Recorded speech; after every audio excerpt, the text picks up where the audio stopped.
जय हिंद दोस्तों इंडिया और चाइना आज के दिन एशिया के अंदर दो सबसे बड़े एक दूसरे के कॉम्पिटिटर्स, और इस हद तक कॉम्पिटिटर्स कि चाइना बिना इंडिया को डोमिनेट किए एशिया के अंदर अपनी पावर इस्टेब्लिश नहीं कर सकता।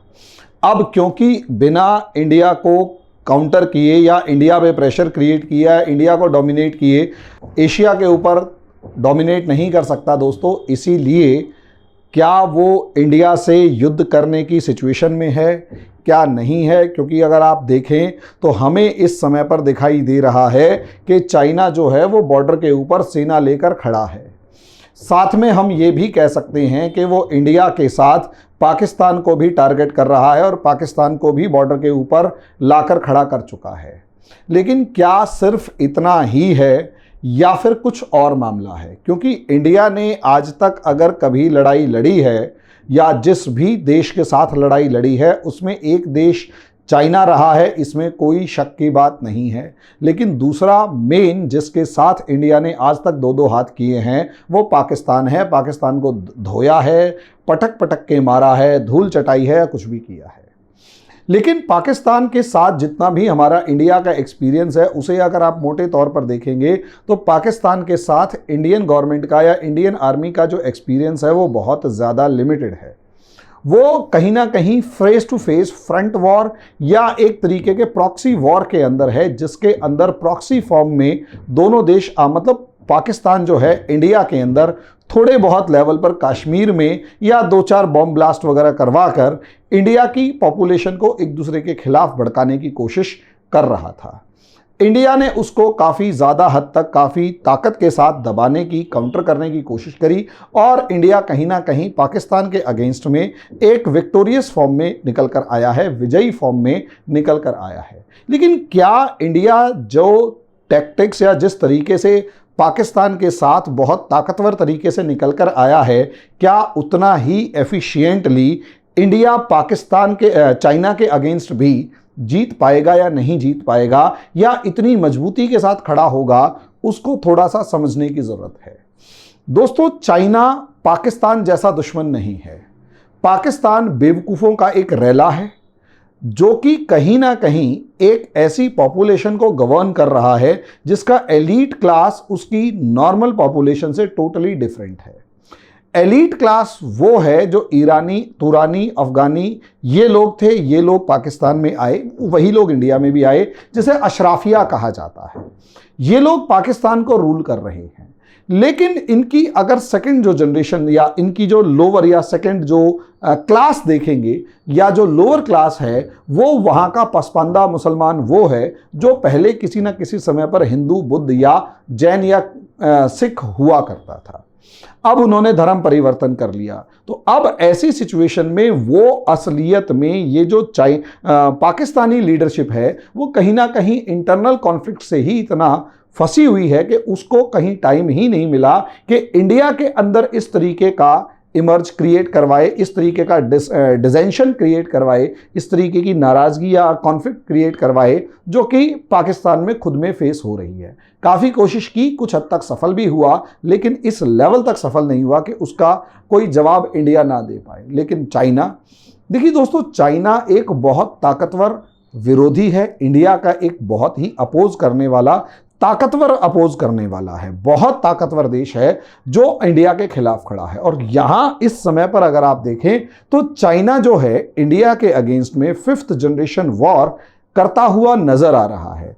5th जनरेशन वॉर क्या है इसे थोड़ा समझें भाई। एक नॉर्मल वॉर की अगर मैं बात करता हूं तो नॉर्मल वॉर अगर मैं आपसे बात करूं, एक सामान्य युद्ध अगर देखा जाए तो उसमें आर्मी आमने सामने खड़ी होगी, स्पाई एजेंसीज आमने सामने खड़ी होंगी, और कहीं ना कहीं आर्मी और स्पाई एजेंसीज में कहीं ना कहीं स्टेट वर्सेस स्टेट लड़ रहा होगा। राज्य जो है वो राज्य से लड़ रहा होगा। उसके अंदर आम आदमी के अंदर जितनी हो सके आम आदमी को नुकसान कम करा जाता है, और नॉर्मल वॉर के अंदर आम आदमी को कम से कम यूज किया जाता है। कोशिश की जाती है कम से कम नुकसान हो, कोशिश की जाती है एक प्रिंसिपल फॉर्म में, एक सैद्धांतिक तौर पर। लेकिन अगर आप ये देखें, एक नया जिसे आप कह रहे हैं 5th जनरेशन वॉर की अगर आप बात करते हैं, नॉर्मल जनरेशंस में मैं 4 जनरेशंस की ही बात करता हूं जिसमें स्टेट वर्सेस स्टेट आप बात करते हैं। यहां 5th जनरेशन वॉर की अगर आप बात करते हैं तो जो एक स्टेट है वो दूसरे स्टेट को इंटरनल तरीके से, आंतरिक तौर पर कमजोर करने की कोशिश करेगा। भले ही सामने वाला जो है उसकी आर्मी बहुत ताकतवर हो, सामने वाले की स्पाई एजेंसीज बहुत ताकतवर हो, सामने वाले के पास टेक्नोलॉजी बहुत तरीके से, अच्छे तरीके से हो और स्ट्रेंथ वाइज हर तरीके से वो बराबर हो, लेकिन अगर आप स्टेट को ही अंदर से एक होलोनेस क्रिएट कर देंगे, अंदर से ही खोखला कर देंगे, तो war without fighting a war, victory without fighting a war, इसकी कोशिश की जाती है। विदाउट फाइटिंग अ वॉर इसकी कोशिश की जाती है और यह लंबे समय से की जा रही होती है। एक दिन का यह काम नहीं होता, यह लंबे समय का, लंबे टाइम का एक एफर्ट होता है जो लगातार होता है। अब अगर आप यहां पर देखते हैं मेन बात, तो दोस्तों असलियत में मेन सिचुएशन यहां पर यह है victory without fighting a war के अंदर कि स्टेट वर्सेस स्टेट है। अब यहां एक तरफ इंडिया खड़ा हुआ है और दूसरी तरफ यहां पर चाइना खड़ा हुआ है। अब चाइना की सबसे बड़ी पॉजिटिव अप्रोच क्या है, उसने एक फायर वॉल लगा रखी है, fire wall in their country. Fire wall का मतलब यह है, एक ऐसी इमेजिन कहो, या पुराने समय में क्या होता था कि जंगल में जानवरों से बचने के लिए चारों तरफ एक आग जला दी जाती थी ताकि उसमें आग को कोई पार ना कर पाए और अंदर रात आराम से बिताई जाए। इसी को फायर वॉल कहा जाता था, आग की दीवार कहा जाता था। अब ये चाइना ने एक फायर वॉल इस तरीके से की जाती है, कर रखी है कि यहां पर इंटरनेट रिस्ट्रिक्शंस लगा रखे हैं इसने बहुत सारे।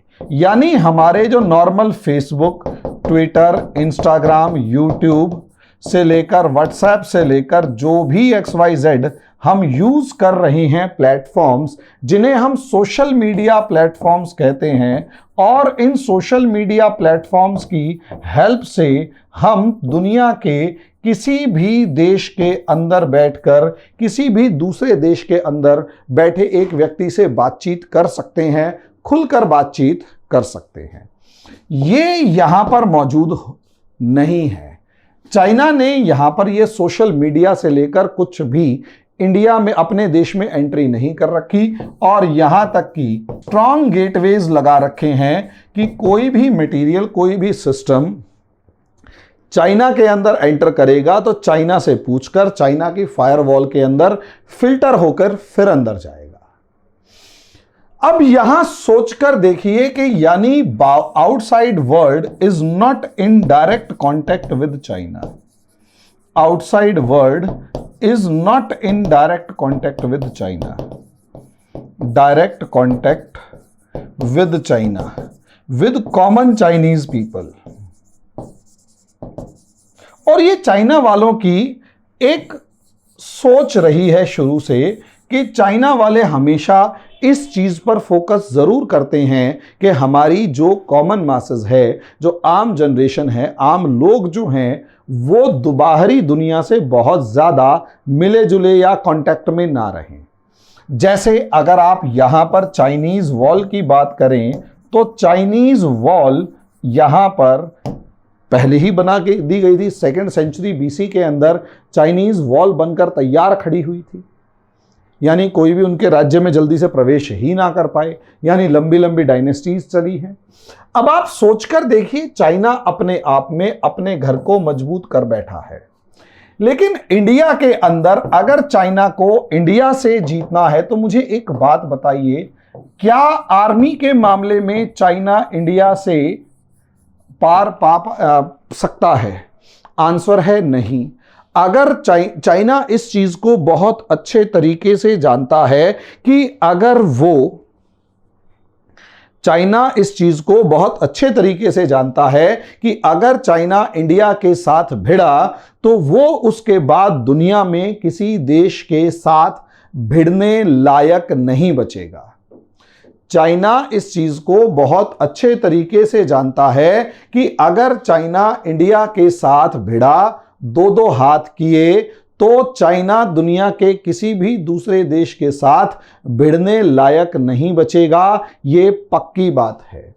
और यही रीजन है आर्मी से लेकर कहीं ना कहीं आर्मी, नेवी, एयरफोर्स यानी मिलिट्री स्ट्रेंथ के तौर पर अगर आप देखेंगे तो इंडिया चाइना से किसी भी मामले में कमजोर नहीं है। इकोनॉमिकली अगर आप देखें तो इकोनॉमिकली भले ही इंडिया बहुत ज्यादा स्ट्रॉन्ग चाइना के कंपैरिजन में कमजोर हो, लेकिन चाइना से दो दो हाथ करने के टाइम पर इंडिया बड़ी मजबूती के साथ खड़ा होगा और बहुत तेजी से रिफॉर्म कर रहा है, जिसके बेनिफिट्स इंडियन इकोनॉमी को मिलने लगभग दिखाई दे रहे हैं और आगे भी। लेकिन अगर आप देखें तो इंडिया की सबसे बड़ी कमजोरी जो है वो है डेमोक्रेसी, और ये डेमोक्रेसी इंडिया की सबसे बड़ी कमजोरी है। और जिस 5th जनरेशन वॉर की मैं बात कर रहा था उसका सबसे बड़ा वेपन ही असलियत में उसका सबसे बड़ा वेपन ही असलियत में किसी भी कंट्री के डेमोक्रेटिक राइट्स होते हैं, उनको यूज करना होता है। इन डेमोक्रेटिक राइट्स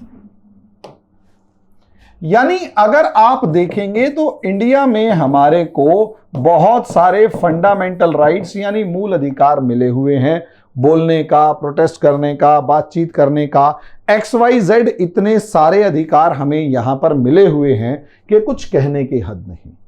अब अगर इंडिया को अगर खड़ा कर दिया जाए इंडियन प्राइम मिनिस्टर के अगेंस्ट, हमारे ही कॉमन मासेस को खड़ा कर दिया जाए, तो डेमोक्रेटिक सिस्टम एक ऐसा सिस्टम है जिसके अंदर आप अपनी सरकार को, आप जो हैं अपनी सरकार के खिलाफ आवाज उठाकर उसको दबा सकते हैं, उस पर प्रेशर क्रिएट करवा सकते हैं। और जब आप प्रेशर क्रिएट करते हैं तो प्राइम मिनिस्टर की जो पोजीशन है वो नॉर्मल तरीके से वीक होनी शुरू हो जाती है। और जैसे जैसे प्राइम मिनिस्टर की पोजीशन वीक होती जाती है वो कहीं ना कहीं डोमेस्टिक पॉलिटिक्स यानी घरेलू राजनीति में उलझ जाता है। और जब वो घरेलू राजनीति यानी डोमेस्टिक पॉलिटिक्स में उलझेगा तो बॉर्डर इश्यूज से लेकर फॉरेन रिलेशंस के अंदर वो हमेशा टाइम कम दे पाएगा, ध्यान कम दे पाएगा। और अगर वो फॉरेन रिलेशंस और खासकर डील विद चाइना के केस में हो तो असलियत में डील विद चाइना के केस में हो तो असलियत में समझने की कोशिश कीजिए। डेमोक्रेटिक सिस्टम का अपना सबसे बड़ा ड्रॉबैक ये होता है कि यहां पर ट्रेटर्स जो हैं वो बनते हुए देर नहीं लगाते, गद्दार बनते हुए देर नहीं लगाते, और वो खुद की सरकार लाने के लिए या कुछ पैसे पाने के लिए या फिर बहकने के बाद वो कहीं ना कहीं अपनी ही सरकार को ऐसे समय पर कमजोर करना शुरू कर देते हैं जब यहां पर ड्रॉबैक्स इस तरीके से होते हैं। और मैं ये नहीं कह रहा, और मजे की बात ये भले ही वो ट्रेटर्स खुद उनको यही नहीं पता हो कि उसका परिणाम क्या होगा। भाई प्लासी की लड़ाई में मीर जाफर को ये तो पता था कि वो नवाब बनेगा, लेकिन नवाब बनने के बाद के इंप्लीकेशंस क्या हो सकते हैं और ब्रिटिशर्स का बिहेवियर क्या हो सकता है उसे पता ही नहीं था। मीर कासिम को भी ये नहीं पता था, वो तो अपनी डोमेस्टिक पॉलिटिक्स के द्वारा इतने ज्यादा मोटिवेटेड थे कि मैं नवाब बनूंगा, इसके अलावा कुछ भी नहीं था। आज के दिन इंडिया में भी यही है, और ड्रॉबैक के अंदर अपनी, और सबसे बड़ी बात यहां जीतेगा कौन? यहां पर वो जीतेगा जो अपनी इंटेंशंस को छुपाकर इन लोगों को भड़का सके। यानी यहां डोमेस्टिक सिस्टम का सबसे बड़ा पावरफुल जो पार्ट है वो है प्रोटेस्ट। और डेमोक्रेटिक सिस्टम का सबसे बड़ा वर्स्ट पार्ट भी है प्रोटेस्ट। ये बहुत तगड़ा गेम है और अब यहीं से इस प्रेशर को, इस प्रोटेस्ट से, फिर प्राइम मिनिस्टर की पोजीशन से, फिर डोमेस्टिक पॉलिटिक्स से, फिर बॉर्डर इश्यूज से, फिर डील विद चाइना से जोड़ते हैं। आज के दिन मैं ये किस बिहाफ पर कह रहा हूं, इसके ऊपर थोड़ा सा मैं डिस्कस कर लेता हूं। मैं बात कर रहा हूं 5 अगस्त 2019 से। मेरा मानना यह है कि उस दिन जो भी भारत में घटना घटी, उसने भारत के और चाइना के रिलेशंस को डिसाइड कर दिया कि war is going to take place either this day और some other day, war is going to take place. 5 अगस्त 2019 एब्रोगेशन ऑफ आर्टिकल 370 के नाम पर हम लोग जानते हैं। एब्रोगेशन ऑफ आर्टिकल 370, इसके अंदर हम जानते हैं कि अनुधारा 370 जो है वो हटा दी गई। अब जब हम इस चीज को अच्छे तरीके से जानते हैं कि धारा 370 हटा दी गई, abrogation of article 370 took place, there is no problem in it. लेकिन असलियत में यहां पर होम मिनिस्टर का एक स्टेटमेंट था जो हम लोग कई बार इग्नोर कर जाते हैं। होम मिनिस्टर का एक स्टेटमेंट था और उसमें होम मिनिस्टर अमित शाह ये कह रहे थे, होम मिनिस्टर अमित शाह ये कह रहे थे कि भैया, जब एक्चुअली क्या था, नेता विपक्ष जो थे अधीर रंजन चौधरी, उन्होंने पूछा कि आप कश्मीर कश्मीर कह रहे हैं तो क्या इसमें आप जम्मू की बात कर रहे हैं? तो उस सवाल के जवाब में अमित शाह जी ने कहा कि जब मैं कश्मीर बात कर रहा हूं या जब मैं कश्मीर कह रहा हूं तो इसमें J&K जो इंडिया का हिस्सा है, पाकिस्तान ऑक्यूपाइड कश्मीर जो पाकिस्तान का हिस्सा है, और अक्साई चीन जो अफगानिस्तान चाइना के पास है, इन तीनों को इंक्लूड किया जा रहा है। अक्साई चीन पर चाइना का कब्जा है, यानी कि India is claiming a territory dominated और ruled by, controlled by China. यानी इंडियन क्लेम यहां क्लियर हो गया जब हमारे होम मिनिस्टर ने क्लियर वर्ड्स में पार्लियामेंट में खड़े होकर ताल ठोक कर कहा कि हम इस सब की बात कर रहे हैं। जब हमारे होम मिनिस्टर ये कह रहे हैं कि भैया इंडिया का मतलब अक्साई चीन का नाम ले दिया, तो यहां से चाइना एक्टिव होगा या नहीं होगा?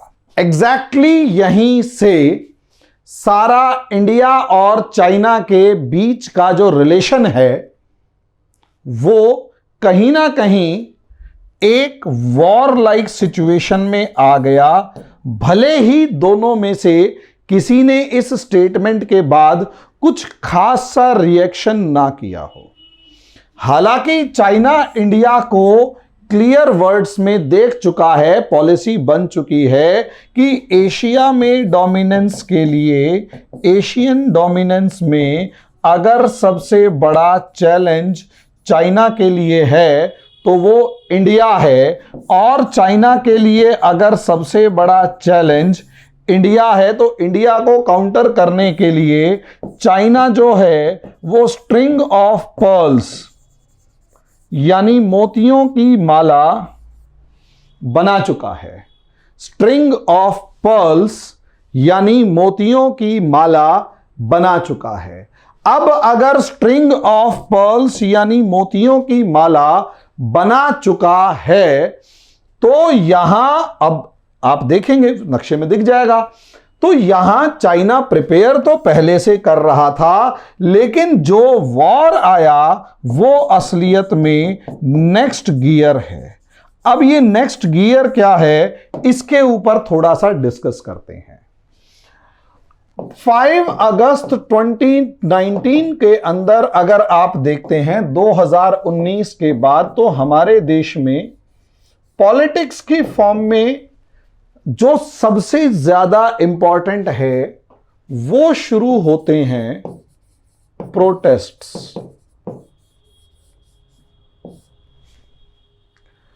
प्रोटेस्ट शुरू होते हैं। देखिए, प्रोटेस्ट अगर आप कर रहे हैं तो आपका कोई ना कोई लीडर होना चाहिए। लीडर जो है वो डायलॉग विद द गवर्नमेंट, यानी वो जो लीडर है वो डायलॉग विद गवर्नमेंट यानी सरकार के साथ बात करे, हाँ या ना। उसके बाद प्रमोट हिज डिमांड्स, अपनी डिमांड्स को, अपनी मांगों को आगे बढ़ाए और अपनी मांगों को आगे बढ़ाकर उसके हिसाब से गवर्नमेंट के साथ, जिसे कहते हैं डायलॉग करे, डील करे और एक बीच का रास्ता निकाले, एक मिडिल पाथ के ऊपर आकर मामला खत्म करे। कारण उसका यह है कि असलियत में यही मिडिल पाथ ओनली सॉल्यूशन होता है किसी भी प्रोटेस्ट का। चाहे आप गांधी को उठाकर देखें तो गांधी जी ने जो भी प्रोटेस्ट किया उस प्रोटेस्ट को एक एक्सट्रीम लेवल पर ले जाकर ये नहीं कहा कि या तो आप ऐसा करो वरना हम नहीं करेंगे।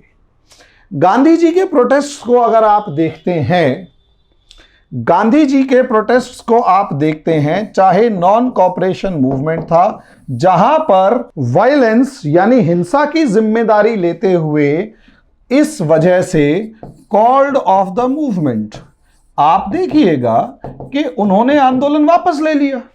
नेता ऐसा ही होता है यार, नेता जनता के हिसाब से नहीं चलता, उसमें इतनी ताकत होती है कि वो नेता के वो जनता को अपने हिसाब से चलाए। आजकल के टिकैत जैसे थोड़ा ना नेता जो भड़काऊ बातें कर रहे हैं, वाहियात बातें कर रहे हैं। नेता की ताकत क्या? नेता वो जो जनता को अपने हिसाब से चलाए, जनता को भला लगे, जनता को बुरा लगे, वो डिसीजन ले जो ठीक है। गांधी जी ने किया।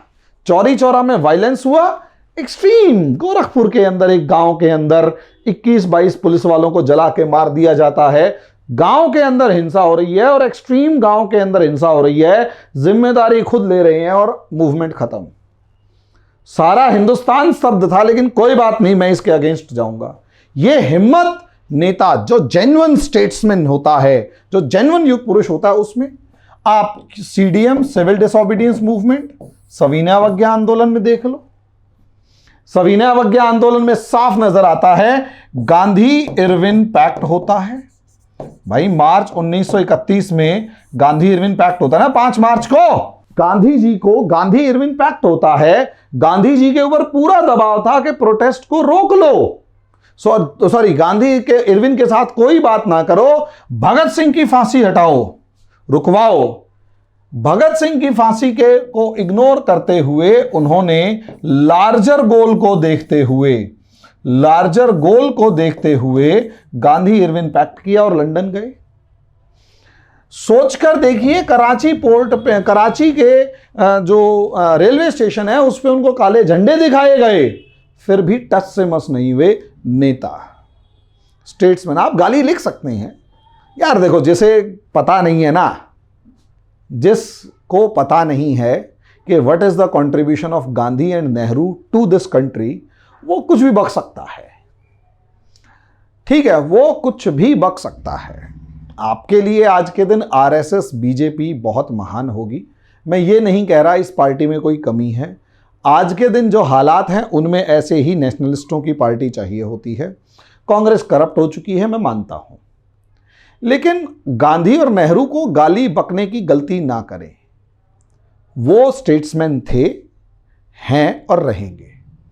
जिस दिन राहुल गांधी ने अपने नाम के आगे गांधी लगाना छोड़ दिया, प्रियंका वाड्रा ने अपने नाम के आगे गांधी लगाना छोड़ दिया और रेहान वाड्रा ने अपने नाम के आगे गांधी लगाना छोड़ दिया, उसी दिन, एग्जैक्टली उसी दिन यही बीजेपी वाले होंगे, यही आरएसएस वाले होंगे, सरदार पटेल से ज़्यादा बड़ी मूर्ति गांधी और नेहरू की बनाते हुए दिखाई देंगे।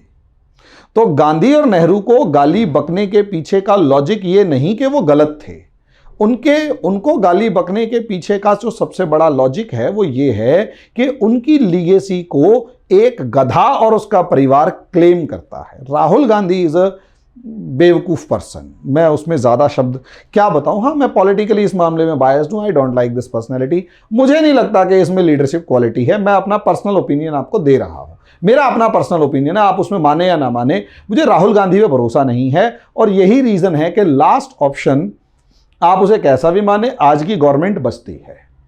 लेकिन नेहरू और गांधी को गाली बकने से आज की गवर्नमेंट को क्रेडिट मिलता है तो आप गलत सोच रहे हैं। आज की गवर्नमेंट या आज की जो डोमिनेटिंग पॉलिटिकल पार्टी है, ये नेहरू और गांधी को गालियां इसलिए बकती है क्योंकि राहुल गांधी जो है इनकी लीगेसी को क्लेम करता है कि हमारे पुरखों ने, हमारे दादा ने, बाप दादा ने, या जो भी XYZ, गांधी से तो उनका रिलेशन भी नहीं था, लेकिन फिर भी अगर राहुल गांधी नाम को क्लेम कर रहे हैं तो बीजेपी वाले उसी राहुल गांधी को अपोज करने के लिए या उनकी झंडे उखाड़ने के लिए, उनको डिस्क्रेडिट करने के लिए या उन्हें नीचा दिखाने के लिए गांधी और नेहरू को थोड़ा उल्टा सीधा बोलेंगे। लेकिन रियलिटी ये है कि यार लीडरशिप तो उन दोनों के पास थी और वो डोमिनेट कर रहे थे, इसमें कोई शक की बात नहीं है। अब वीर सावरकर की कहानी के ऊपर कुछ भी है तो वीर सावरकर के ऊपर भी कभी डिस्कस कर लेंगे कि वो पॉजिटिव है या नेगेटिव है, वह वीर सावरकर के ऊपर डिस्कस किया जाएगा। और रही बात गोडसे के मामले में कि गोडसे बिलोंग टू आरएसएस, तो ये बिल्कुल ऐसा ही मामला है कि गोडसे के मामले में कि आरएसएस का बंदा था या जो भी, जैसे आज के दिन निहंग सिखों ने किसानों के मंच में रहकर एक बंदे को जला के मार दिया, वो काट के मार दिया, उसी तरीके से उन्हीं वहाँ पर उन्हीं किसानों के पंडाल में एक रेप भी हुआ है और भी न जाने क्या क्या। तो उसके लिए पूरे के पूरे किसान आंदोलन को अगर जिम्मेदार ना ठहराने की डिमांड की जा रही है और जिस तरीके से 2 सिखों ने इंदिरा गांधी की हत्या करी और उन 2 सिखों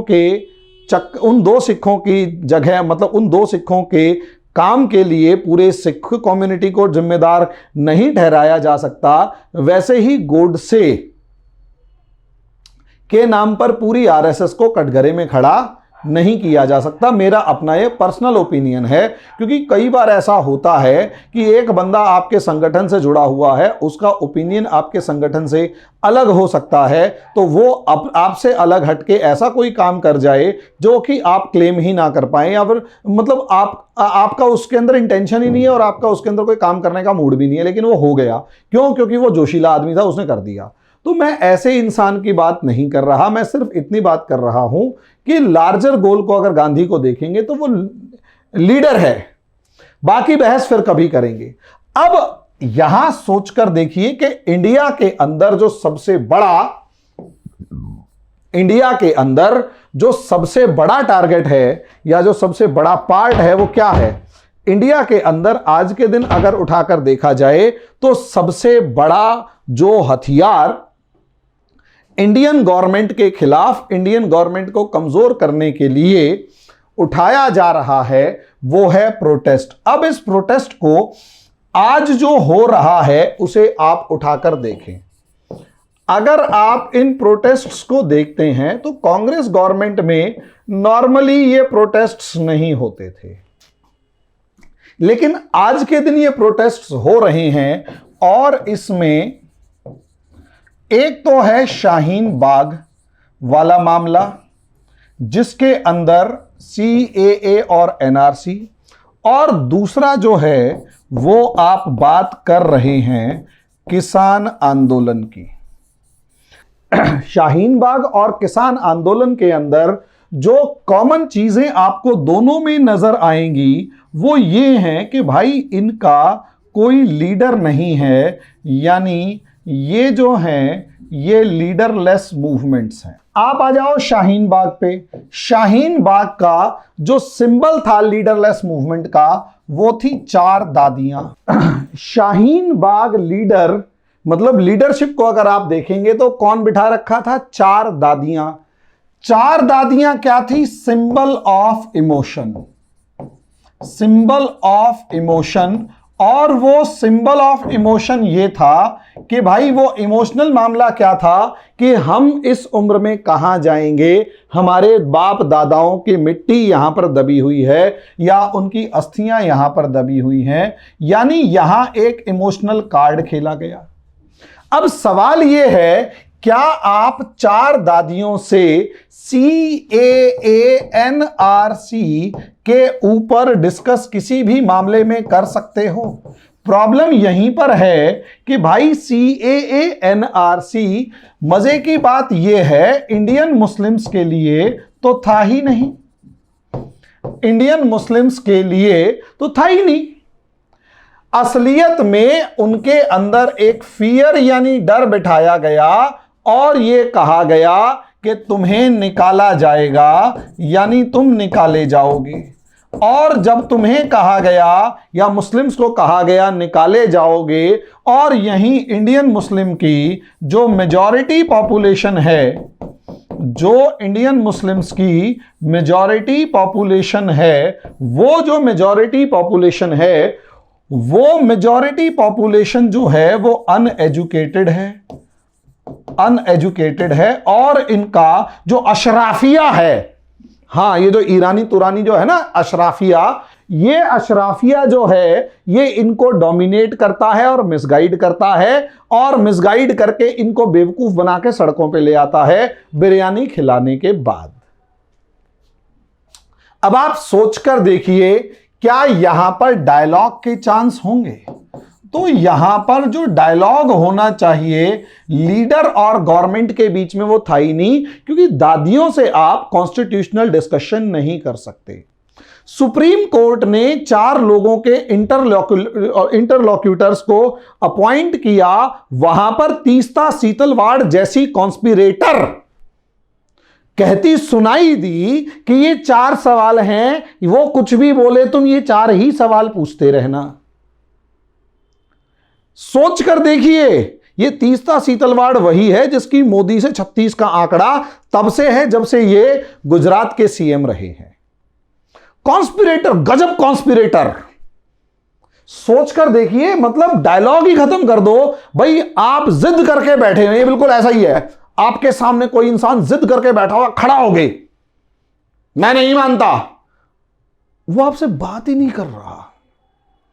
या तो तू ये कर वरना मैं नहीं मानता, करने नहीं दूंगा। आपके पास दो ऑप्शन है, आप जगह छोड़कर चले जाओ, जो आप कर नहीं सकते। गुस्सा करोगे, दो लपड़ लगाओगे, यहां आप कर नहीं सकते, क्योंकि यहां पर दादियों के साथ महिलाएं बिठाई गई हैं अपने दूध मुहे बच्चों को लेकर। गेम, आदमी है ही नहीं, आदमी है ही नहीं, गेम बनाई गई इमोशनल, इमोशनल। और कहां? सड़क पे बिठाया गया, रोड ब्लॉक कर दिया गया। और जैसे ही वो रोड ब्लॉक किया, आसपास के लोगों को 20 किलोमीटर के इलाके में दिल्ली में प्रॉब्लम शुरू हो गई है। ये वीडियो लेक्चर लंबा बनेगा, लेकिन समझ लीजिएगा समस्या बहुत है इंडिया के अंदर। और ये समझिए, 5th जनरेशन वॉरफेयर जो इंडिया के अगेंस्ट लड़ा जा रहा है, वो कैसे लड़ा जाएगा? Road block. रोड ब्लॉक का अगला स्टेप क्या? जाफराबाद, दिल्ली राइट्स। दिल्ली राइट्स क्यों? ये बिल्कुल ऐसा ही है कि आपके पड़ोसी ने घर के बाहर टेंट लगा रखा है कि भाई मैं तो नाराज होकर धरने प्रदर्शन पे बैठा हूं, तुम निकल ही नहीं पा रहे ना, तुम गाड़ी। भाई सोचकर देखो ना, आपकी गली के अंदर किसी ने टेंट लगा लिया कि भाई मेरे घर में फंक्शन है या मेरे को कोई समस्या है, मैं तुझे नहीं निकलने दूंगा, मुझे मेरी सड़क का इस्तेमाल करने दे, ये मेरा अधिकार है। भाई साहब, एक दिन नहीं बोलोगे, दो, अपने घर की गली से सोचकर देखिए, आपके पड़ोसी ने आपके पूरे घर के बाहर रास्ता बंद कर दिया, आप घर से बाहर नहीं निकल पा रहे, रास्ता बंद कर दिया, बाहर नहीं निकल पा रहे आप। क्या होगा? क्या होगा? आपका रास्ता बंद कर दिया, बाहर नहीं निकल पा रहे, क्या करोगे? एक दिन कहोगे भाई साहब टेंट तो हटा दो यार, दूसरे दिन कहोगे टेंट तो हटा दो, तीसरे दिन, चौथे दिन, एक हफ्ते बाद आपकी लड़ाई पक्का होगी, क्योंकि आप फ्रस्ट्रेट हो चुके हैं। पुलिस कुछ कर नहीं पा रही क्योंकि वो अप्रोच वाला बंदा है, या पॉसिबली पुलिस, अभी तो पुलिस आके टेंट हटवा देती है ना, यहां तो पुलिस भी नहीं कुछ कर पा रही। आप फ्रस्ट्रेट होंगे नहीं होंगे? सोचिए, पुलिस वाला इसका दामाद हो, जानकार हो, क्या करोगे? पड़ोसी का। आप फ्रस्ट्रेट हो जाओगे, इरिटेट हो जाओगे, पागल हो जाओगे, और ये मानते नहीं है। आम जनता उसको इतना डरा रखा है, और वैसे भी आप आज जो सरकार बैठी हुई है उसे एक हिंदू सरकार के रूप में प्रोजेक्ट हुआ है। यस, उसको एक प्रोजेक्ट कर दिया ना कि धर्म विशेष के विरुद्ध है, जबकि इस इंसान, मतलब जो आज के दिन प्राइम मिनिस्टर हैं, अब आप उसमें कुछ भी करें, 2002 के बाद मुझे नहीं लगता कि गुजरात के अंदर आप मुझे कोई दंगे का रिकॉर्ड दिखा सकते हो। जबकि यही अशराफिया वर्ग जो है, ये जो मुस्लिम्स को कंफ्यूज किए रखता है, ईरानी तुरानियों का जो ग्रुप है, ये अशराफिया जो है, ये जो इंडियन मुस्लिम्स का जो लीडर बना हुआ है, ये इनको कंफ्यूज क्या किए रखेगा? इनको कंफ्यूज ये किए रखेगा कि डराए रखेगा, और बहुत ही शालीनता के साथ वही आजम खान या यही मुख्तार अंसारी बहुत शालीनता के साथ मुजफ्फरनगर के दंगों पे चुप हो जाएंगे, जबकि मुजफ्फरनगर के दंगों में कहीं ज़्यादा मारकाट हुई, कहीं ज़्यादा विस्थापित हुए, 50,000 से ज़्यादा मुसलमान आज भी शामली के अंदर विस्थापित हैं। किसी को बोलने की हिम्मत नहीं है, कोई बोलता नहीं। क्यों? क्योंकि एक प्रोपेगेंडा वॉर होता है। दिल्ली राइट्स क्या है? दिल्ली राइट्स, और मजे की बात, दिल्ली राइट्स कब? जब ट्रंप आ रहा है, एग्जैक्टली उसी दिन दिल्ली राइट्स हो रहे हैं। सोचिए, विदेश, दुनिया की सबसे बड़ी महाशक्ति का राष्ट्रपति आपके देश में आ रहा है, और उसी दिन कोई घर का व्यक्ति जो है वो लड़ना शुरू कर दे और आपकी बेइज्जती करवा रहा है। बेइज्जती करवा रहा है। या तो आप इसे अपना मान नहीं रहे, या फिर आपको जिसने भड़का रखा है अशराफिया, वो इतना ज्यादा खतरनाक है कुछ कहने की हद नहीं है। वो कंफ्यूज किए रखे हुए सबको। अब यहां समझ लीजिए, ये तो एक पार्ट हो गया दिल्ली राइट्स। इसमें क्या हुआ? इसका आउटकम कम्युनिटी क्लैश क्रिएट हो गया। कम्युनिटी क्लैश का मतलब डिवाइडेड सोसाइटी हो गया, डिवाइडेड सोसाइटी। और किसके बिहाफ पर? On the basis of religion के बिहाफ पर। यानी हमारा एक आम आदमी हमारा एक भाई दूसरे भाई की गर्दन काट रहा है, क्योंकि दूसरे भाई को यह विश्वास दिला दिया गया है कि तेरे को इस देश में नहीं रहने देंगे, भगा दिया जाएगा। कॉन्स्पिरेसी, षड्यंत्र यहां पर शुरू हो गया। अब आप आ जाओ किसान आंदोलन पे। आप कहोगे किसान आंदोलन में तो नेता हैं। भाई साहब, किसान आंदोलन में 30 से ज्यादा लीडर हैं, और यहां एक अलग ही प्लान है। प्लान क्या है? यहां प्लान यह है कि पहले एक ग्रुप जो होगा, गवर्नमेंट उससे बात कर रही है, उस ग्रुप की डिमांड्स आगे बढ़ाओ। जब उस ग्रुप की डिमांड मान लें तो सेकंड ग्रुप जो हो उसे खड़ा करो, और सेकंड ग्रुप ऐसी डिमांड रख दे जिसे अब सरकार ना मान पाए। मान लिया सरकार इस पे भी बात कर ले, तो अगली बार ये सेकंड ग्रुप बात नहीं करेगा, अगली बार ये थर्ड ग्रुप बात करेगा जिसकी डिमांड इन सबसे अलग हो। फिर उससे अगली बार फोर्थ ग्रुप बात करेगा जिसकी डिमांड इन बाकी तीनों से अलग हो। और ऐसे कर करके हर बार शोर मचाया जाएगा कि हमारी सरकार है, या हम सरकार से बात कर रहे हैं, सरकार हमारी बात नहीं मान रही। और जानबूझकर उस पूरे डायलॉग को ये किसान आंदोलन उठाकर एक जगह पर ले आएंगे। हमें बात नहीं करनी, कानून वापस लो। अब सवाल कानून वापस लो का तो है ही नहीं। अब चलो कानून वापस लो तो पता है क्या होगा? Credibility loss. पहली बात तो कानून वापस क्यों लो? क्या कारण है कानून वापस लो? सुप्रीम कोर्ट तक कह रखा है, सुप्रीम कोर्ट ने भी कह दिया कि तुम भैया एक काम करो, या कह चुका है सुप्रीम कोर्ट कि तुम कोर्ट में आ गए हो तो पहले धरने प्रदर्शन उठाओ, यहां से रोड खाली करो, रोड ब्लॉक्स हटाओ। खाली पड़े हुए सारे। मैं दिल्ली में रहता हूं, मैं देखता हूं, कभी जयपुर जाता हूं या चंडीगढ़ जाना होता है या रोहतक वगैरह जाना होता है, खाली पड़ा हुआ, बिल्कुल खाली, कोई नहीं है। 2-2, 3-3, 4-4 बंदे बैठे हुए हैं और सारे दिन दारू दूरू पी के पड़े रहते हैं। लीडर नहीं है, लेकिन सिर्फ एक बात, कानून वापस लो।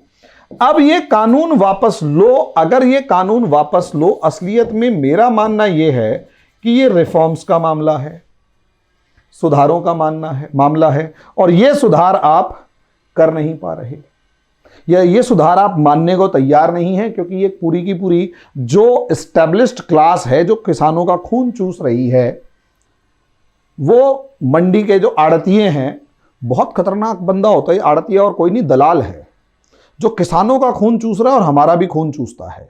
सबसे ज्यादा फायदा यही उठा ले जाता है और सबसे ज्यादा महंगाई यही बढ़ाता है। अब यहां पर चलो जो भी है, लेकिन कहीं ना कहीं सरकार से यहां पर भी आप बातचीत नहीं कर सकते। अब यहां होगा क्या, यहां पर असलियत में इस किसान आंदोलन के अंदर अगर आप देखेंगे किसान आंदोलन, तो यहां असलियत में इस किसान आंदोलन के अंदर जानबूझकर कुछ लोग खालिस्तानी या फिर भिंडरवाला की टी शर्ट पहनकर घूमते हुए नजर आएंगे। अब आप एक ऐसे इंसान के सपोर्टर बनकर किसी भी देश में खुलकर घूमना चाहें जो कि इंडिया के टुकड़े करना चाहता था, और आप उम्मीद करें कि आपके खिलाफ कोई कुछ बोले भी ना, तो ये तो गलत बात है भाई साहब। लेकिन फिर भी सोचकर देखिए, हमारी कंट्री के ऊपर इनटॉलरेंट का आरोप लगाने वाले, ये सोचिए कि हमारे इस देश के अंदर भिंडर वाले जैसे आतंकवादियों की तस्वीर लगाकर घूमने वालों को भी हम शालीनता से बर्दाश्त कर लेते हैं। क्या जिनका डिक्लेयर्ड ऑब्जेक्टिव इंडिया के टुकड़े करना है, जो अपने आप में डिक्लेयर्ड सेपरेटिस्ट हैं, क्या इन लोगों से आप उम्मीद करेंगे कि ये सही सलामत रहे, या किसी भी तरीके की प्रोवोकेटिव एक्टिविटीज यानी भड़काऊ भाषण ना दें, प्रोवोकेटिव एक्टिविटीज ना करें? अब क्योंकि ये प्रोवोकेटिव एक्टिविटीज नहीं करते हैं, भड़काऊ हरकतें करते हैं, तो आउटकम क्या है? लखीमपुर खीरी। लखीमपुर खीरी का जो एग्जाम्पल है, उसमें नेता के बेटे की 100% गलती हो सकती है, लेकिन उसके बाद जिस तरीके से लॉ एंड ऑर्डर को अपने हाथ में ले लेना, वो अपने आप में चैलेंजिंग है।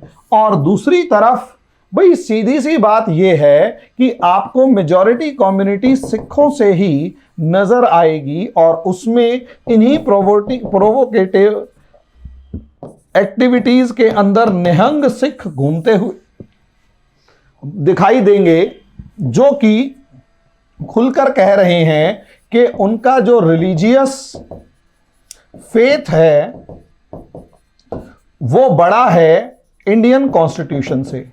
यानी हम तुम्हारे संविधान को माने या ना माने, हम अब कानून की ऐसी तैसी मार के इंसान को मार काट के जिंदा खड़ा कर देंगे।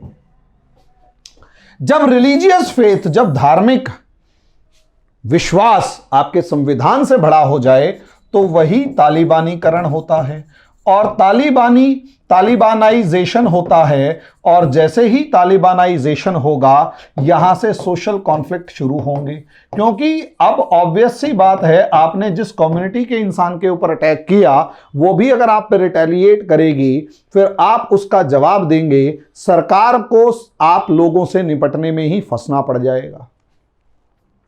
यानी यहां पर आपने इस प्रोटेस्ट का इस्तेमाल करके, जानबूझकर इस प्रोटेस्ट का इस्तेमाल करके, एक तरफ दिल्ली रायट्स क्रिएट किया और दूसरी तरफ आपने पीजेंट्स को भड़काया, सरकार को बंधक बनाया, या सिटी जो है उसे कहीं ना कहीं रोड ब्लॉक कर दिया।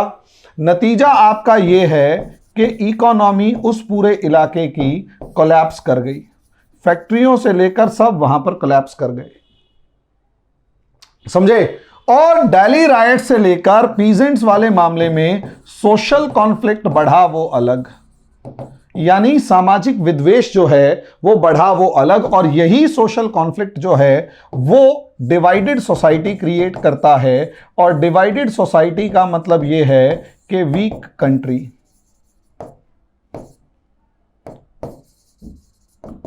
देश कमजोर होगा। और इसी प्रोटेस्ट को कहीं ना कहीं आप एंटी गवर्नमेंट ओपिनियन डेवलप करने का प्रोपेगेंडा चला रहे हैं, और जब यही एंटी गवर्नमेंट ओपिनियन डेवलप हो रहा है, जब यही सरकार विरोधी एजेंडा डेवलप हो रहा है, तो कहीं ना कहीं डोमेस्टिक पॉलिसी कमजोर हो रही है। डोमेस्टिक पॉलिटिक्स अगर कमजोर हो रही है, घरेलू राजनीति कमजोर हो रही है, घरेलू राजनीति में सरकार फंस गई है, तो उसका आउटकम आप आगे देख सकते हैं। यहां resentment of common masses, domestic policies और कहीं ना कहीं सोशल कॉन्फ्लिक्ट, इन दोनों से रिजेंटमेंट ऑफ कॉमन मासेस बढ़ता है। रिजेंटमेंट ऑफ कॉमन मासेस, आम आदमी का, जो आम लोगों में जो गुस्सा है वो लगातार बढ़ता जाएगा, और कहीं ना कहीं कॉन्फ्लिक्ट्स जो हैं आगे आने वाले समय में सिचुएशंस को और ज़्यादा प्रॉब्लम क्रिएट करती हुई नजर आ रही हैं। जब इंडिया ऐसी डोमेस्टिक सिचुएशंस में फंसा हुआ है, तो इंटरनेशनल रिलेशंस के मामले में क्या इंडिया को छोड़ा जाएगा, तो ऐसा भूल जाइए। अब आप इंटरनेशनल लेवल पर अगर आप देखेंगे तो एक तरफ पाकिस्तान खड़ा हुआ है, जो आपका नेचुरल राइवल तो है, मैं चाइना को इसमें इंक्लूड अभी नहीं कर रहा। दूसरी तरफ आप देखेंगे कि भूटान के साथ भी चेंजेस आना शुरू हो चुके हैं, और तीसरा अगर आप देखेंगे तो बांग्लादेश के साथ भी चैलेंजेस आना शुरू हो चुके हैं। पाकिस्तान नेचुरल राइवल है, इसमें कोई समस्या वाली बात नहीं है, हम मेंटली प्रिपेयर्ड हैं, नेचुरल राइवल है। लेकिन भूटान के साथ एक तरीके का अगर बॉर्डर एग्रीमेंट हो जाता है, और इंडिया का एक सबसे ट्रस्टवर्दी कंट्री, या इंडिया का सबसे ट्रस्टवर्दी देश, सबसे ज्यादा विश्वसनीय देश अगर चाइना के साथ, जिसके डिप्लोमेटिक रिलेशंस नहीं हैं, वो देश आकर चाइना के साथ अपने रिलेशंस एस्टेब्लिश करे, तो ये कहीं ना कहीं tension to Indian security create हो जाएगा। अब अगर ये इंडियन सिक्योरिटी की बात कर रहे हैं, तो दोस्तों यहां अगर आप देखें तो ये भूटान है। इस भूटान के साथ इंडिया का बॉर्डर शेयर होता है, और अब तक इंडिया का बहुत ही लाजवाब दोस्त ये रहा है। यहां ये एक ट्राई जंक्शन है इंडिया और भूटान का, जहां एक तरफ चाइना, भूटान और तीसरी तरफ इंडिया। लेकिन यहां अगर आप देखेंगे, जिसे चिकन स्नैक यानी मुर्गी की गर्दन कहा जाता है, आसानी से दबाई जा सकती है। ये लगभग 30 किलोमीटर चौड़ा एक एरिया है, और भूटान से जो भी एग्रीमेंट किया जा रहा है, वो कहीं ना कहीं भूटान से कहा गया कि ये इलाका हमें दे दो, इसके बदले में दूसरा इलाका हम तुम्हें दे देते हैं। अब भूटान जैसा देश अगर ऐसे किसी एग्रीमेंट को ऑनलाइन ही करने के मूड में है, और कर रहा है या कर चुका है, तो आप अंदाजा लगा सकते हैं कि यहां इंडिया की इस चिकन नेक को प्रॉब्लम क्रिएट होती है। तो यहां पर ये जो पूरा मामला है, ये जो पूरा इलाका नॉर्थ ईस्ट का है, वो इंडिया से कट जाएगा, और चाइना उस पर डोमिनेट करते हुए देर नहीं लगाएगा, इतना समझ लीजिएगा।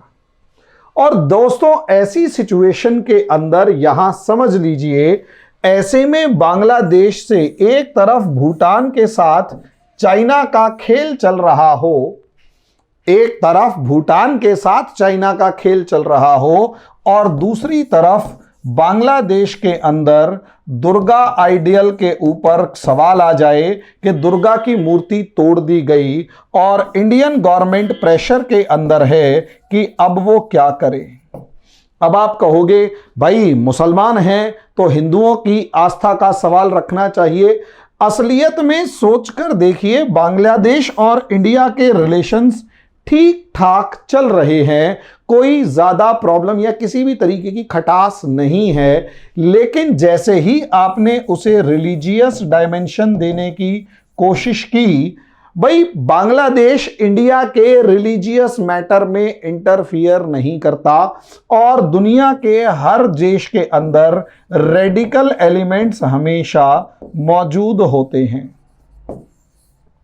दुनिया के हर देश में रेडिकल एलिमेंट्स मौजूद होते हैं।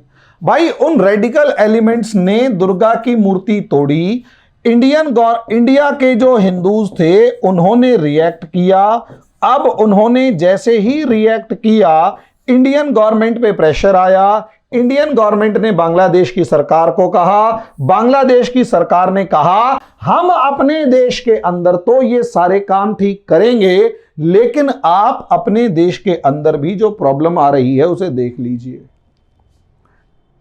मतलब ये कि इंडिया के अंदर जो रिलीजियस रिएक्शन गया उसने भारत और बांग्लादेश की सरकार की तू मैं करवा दी। यानी हिंदू रेडिकल एलिमेंट्स को भड़काकर भारत सरकार पर दबाव बनवाया गया। भारत सरकार की मजबूरी थी कि वो मजबूत बनकर दिखाए, और जब उस मजबूरी को देखा गया तो बांग्लादेश से रिएक्शन आया। यानी चाइना जैसे देश को पॉसिबली पता लग गया कि यहां अगर कुछ रिलीजियस रेडिकल एलिमेंट्स को भड़काया जाए, किसमें, बांग्लादेश में भड़काया जाए, तो वो हिंदूज पर अटैक करेंगे, और जैसे ही वो हिंदूज पर अटैक करेंगे भारत के अंदर रिएक्शन आएगा, वो इंडिया पे प्रेशर क्रिएट करेगा, और इससे इंडिया और बांग्लादेश के रिलेशंस थोड़े ही सही खराब होंगे। यानी आपके दो पड़ोसियों को आपसे तू मैं करवा दी, एक को अलग तरीके से, दूसरे को अलग तरीके से। म्यांमार के अंदर आर्मी रूल है, और आर्मी रूल जो है उसको एक प्रोटेक्शन चाहिए। जो आर्मी रूल है वो अनडेमोक्रेटिक है। अनडेमोक्रेटिक होने की वजह से, यानी गैर लोकतांत्रिक होने की वजह से इंडिया के ऊपर प्रेशर रहता है कि वो अनडेमोक्रेटिक आर्मी रूल से कोई रिलेशन ना रखे। और जब वो अनडेमोक्रेटिक आर्मी रूल से कोई रिलेशन नहीं रखेगा म्यांमार, अगर म्यांमार को इंडियन गवर्नमेंट रिलेशन नहीं रखेगी, तो आप सोचिए आपके 3 देश आपसे थोड़े से अलग थलग हो गए हैं, और यहां से आपकी घेरना या इंडिया का जो घेराव है वो और आगे बढ़ता है। तो आप सोचकर देखिए, इस 5th जनरेशन वॉरफेयर में इंडिया इस टाइम पर कहां पर फंसा हुआ है। इस इंडियन वॉरफेयर के अंदर अगर जो यहां पर गधे खड़े होकर जितना शोर मचा रहे हैं, हाय इंडियन इकोनॉमी बर्बाद हो गई, हाय इंडियन इकोनॉमी बर्बाद हो गई। घर में है ना बेटा, अगर तुम्हारे पापा बीमार हो चुके होते और सारे का सारा पैसा उस बीमारी में लग रहा होता, तो आप ये शोर नहीं मचाते होंगे कि हाय मेरा घर लुट गया, पिट गया, बर्बाद हो गया, काम धंधा बंद हो गया। उस समय आप केवल ये सोच रहे होते हैं कि आपके पिताजी की जिंदगी या आपके घर में अगर कोई बंदा बीमार है तो उसकी जिंदगी को कैसे बचाया जाए। आप केवल ये सोच रहे होते। आप ये कभी नहीं सोचते कि मेरा काम धंधा बंद हो गया, ये बंद हो गया, वो बंद हो गया ना। आपकी जिंदगी को कैसे बचाया जाए, आप केवल इतना सोचते हैं। यही हाल भारत की सरकार का है। यानी खेल क्या है, एक तरफ तो सोशल कॉन्फ्लिक्ट बढ़े, जितना ज्यादा सोशल कॉन्फ्लिक्ट बढ़ेंगे उतना ज्यादा प्रॉब्लम क्रिएट होगी।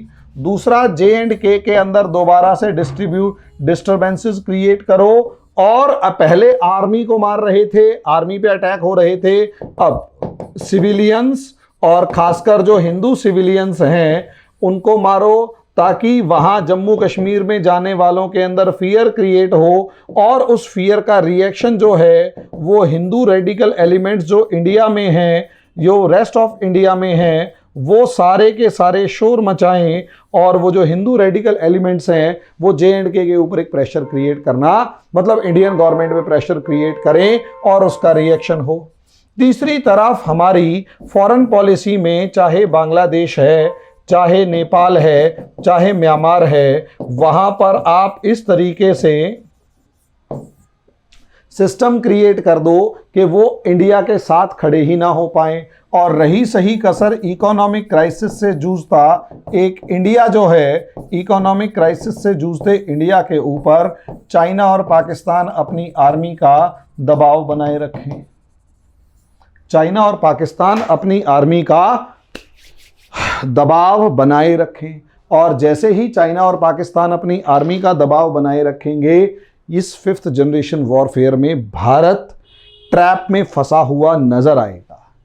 और ये सोच लीजिए अच्छे तरीके से कि वो 5th जनरेशन वॉरफेयर कभी भी सोशल कॉन्फ्लिक्ट्स में नहीं दिखेगा। वो मतलब बाहर बॉर्डर के ऊपर आप नहीं हारेंगे, इंडिया में डिस्टर्बेंसेस चल रहे होंगे, इस वजह से हारेंगे, क्योंकि आप अपनी सरकार के साथ नहीं खड़े होंगे। 5th जनरेशन वॉरफेयर यही है, और इसमें इंडिया फंसा हुआ खड़ा हुआ है, फंस कर खड़ा हुआ है। अब आगे इसमें क्या जाता है वो तो समय बताएगा। अभी के लिए तो दोस्तों यही है, थोड़ा समझ जाएं, शांति से काम लें, लड़ाई झगड़ा ना करें, बाकी समय के हिसाब से आगे देखा जाएगा। जो भी हो, आप हमारे चैनल को लाइक करें, सब्सक्राइब करें, शेयर करें, बेल आइकन दबाएं, और जितना ज़्यादा हो सके इसे लोगों तक पहुंचाएं, ताकि हमारे को भी थोड़ा सा मोटिवेशन मिले। अभी के लिए इतना ही, धन्यवाद।